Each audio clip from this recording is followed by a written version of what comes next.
Alright, so I'm going to go ahead and get started on this tutorial. This will be a video series, and I'm going to upload a whole playlist, in which I'll put the link to the playlist so it'll all be linked up for you. But first, let's go ahead and let's see here. Actually, I need to start my timer. Hold on. Okay, and then also I got some references here I'll be using. This is the image. If you want to get it, go to deviantart.com, type in "and from images" or "and from image comics," and then you can find this picture here if you want to do it. And let's see here. Okay, so that's good. I went ahead and changed drawing a little bit. I changed the hand, made the head a little bit larger, changed the hair because I already did two versions of it. And let's see here. I'll show you two versions I did. So first what happened is I started out, I did this version here. I like the way it came out. It had the blue and red contrast, red with the background, contrast. It was nice. I had this kind of blue lighting, everything. I liked it. It was cool. And I recorded it for like 3 hours, and the file got corrupted. So I lost all the information. So I decided I'll do a different one. Different color scheme. Went form a psychedelic kind of sunset. Didn't really like it so much. More warm colors for her skin. It came out okay, but didn't like it so much. I recorded it all, but I forgot to put this thing right here that you see now. So you can see my little brush icon there. Didn't have the brush icon, so lost all that. So now I'm going to try it one more time, and hopefully third time's a charm. I set my color palette up here, and so first I start with my neutral grays, because you never want to just use gray. And I'm going to show you what these look like, for you can see on the color up here. So notice this is a little bit red, so it's not true gray. This here, a little bit more blue. This is to neutralize and tone down the base skin tone, which will be here, and here, and here. These three will be at the base skin tone. This here is a little bit purple. This is for when you get towards the shadows, and then you can actually have shadows as this kind of purple. And so I have my base skin tone here and here. This is your real base skin tone. It's kind of like, I don't know, ochre and sienna, whatever, if it was traditional paints. Then I have some other neutrals I can use here. And I'll show you what those look like. First, this is what this color is. So you can see, I don't know if you can even read those numbers, but you can kind of tell where it's at on there. Here's the neutrals, which is kind of a green.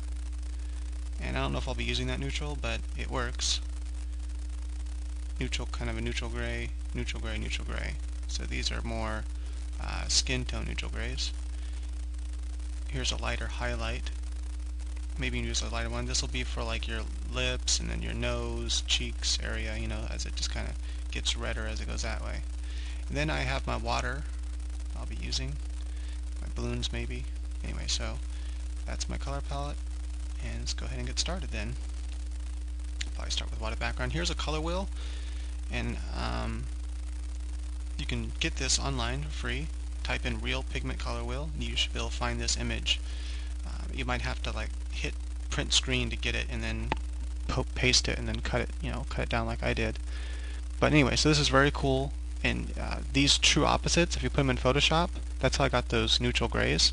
Is you first put down the warm color, and then at exactly 50% brush, click it with the mouse one time with the opposite color on the color wheel, and you'll get a nice neutral gray. And then just kind of slide it over a little bit more gray if you want a little bit more gray. Anyway, this color wheel works really nicely for opposites instead of green. So like a darker green, Christmas, yucky. Anyway, it's a better color wheel than most color wheels out there, I think.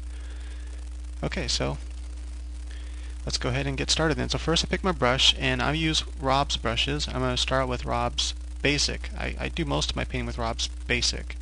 I like it. I haven't really tried other brushes yet in this program. I just started using it. Okay. So to get Rob's Basic brush, I'll just put the link for you. Instead of showing you how to do it, I'll link it up, so check the description and you can get the brushes.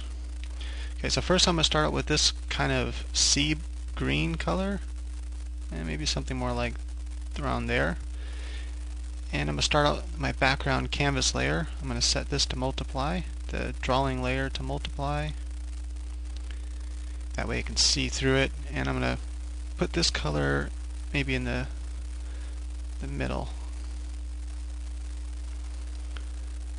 And then I'm going to kind of get darker blues as we come out towards here. And finally a nice dark blue. So I'm thinking that's what I'm going to go for. And then I'll kind of blend this in. Now I'm lightly pressing the canvas, just lightly put the brush on the canvas. Not much, just very lightly. I'm going to call it canvas because it's easier than calling it a tablet. But I'm using a tablet. I'm using the N2OS 9x12. You could, okay, there we go. And I'll probably be using that color here for the highlights up front once I get to the highlights. Okay, so that should be good for that. If you get a Graphire tablet, make sure that you set the... Okay, just want to see how much time I have left on this video. When you get a Graphire tablet, make sure you set the settings to work like a mouse if it's a small tablet. If it's a larger tablet, use relative positioning. I recommend N2OS though if you can afford it, because it's so much better. It's just awesome. Okay. I enjoy painting so much better with it. I'm going to turn the brush size down, and I'm going to put this more kind of neutral light. I'm trying to think if I want that kind of light or if I'm going to want... Maybe I should use my skin tones. Notice I have it set to the hand where I can move around, and then I hold down Alt to pick my colors up. That way when I let go, it goes right back to the hand again, so I can move it around easy. So it just makes it easier to pick my color I want and go like that. So I'm going to maybe push that up to a little bit lighter. Actually, maybe I'll just go with that. See what it looks like first. Okay, so looking at my... So I can see, I kind of want this kind of look like that.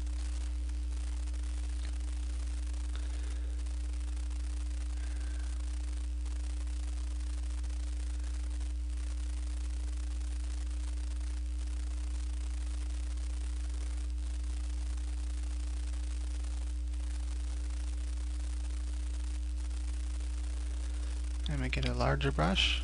I'm going to lightly press on the canvas. I'm going to press both ways, kind of push the paint into this direction here. This program is really designed to work like traditional paints, and so you kind of want to use traditional painting methods. So I'm just kind of blending in. I'm just like lightly now. It's almost like I'm using a dry brush if I was using traditional paints. And I really don't know if I'm going to end up going with this style, but I'll see in just a second. First I want to get this color all mixed in there, and then I'll decide if I want to go with the with that look.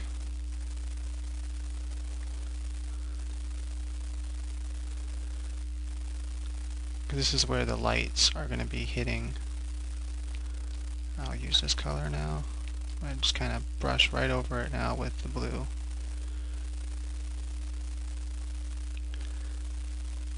And just kind of break it up a little bit. Pick this color back up again.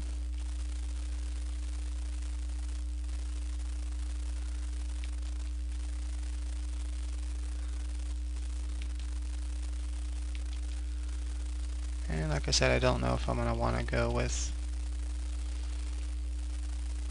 this kind of style, but I'll see. I'm going to get this kind of darker blue, because this is where... Actually, I'm going to use kind of almost skin tone first, and then I'll go in with a darker blue. Okay, hopefully I'm going to hear this thing go off. Okay. Alright, so that's it for this video. I'll post the next one.